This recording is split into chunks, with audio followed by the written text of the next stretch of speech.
In today's video, I'm going to teach you how to make sender name appear in Outlook. If your message list only shows the subject or date, and you can't immediately see who sent each email, adding the From column will fix that in a few clicks. This makes it easier to scan your inbox, sort by sender, and spot important messages faster.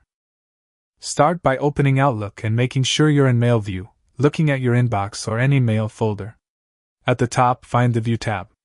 This tab controls how your messages are displayed, and it's where we'll turn on the sender name column. Next, click View Settings.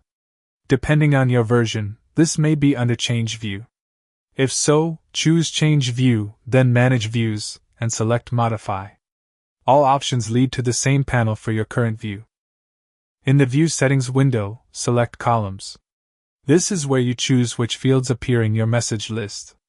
You'll see two lists, available columns on the left. Show these columns in this order on the right. Look through available columns and find From. If you don't see it, switch the drop-down above the list to All Mail fields. Select From and add it to the right-hand list. This displays the sender name for each message.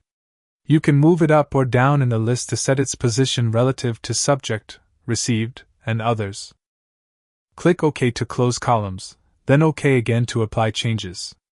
Your message list now shows the From column, revealing the sender for every email. If you don't see it immediately, give Outlook a second to refresh or switch folders. Tip: click the From header to sort by sender, grouping messages from the same person.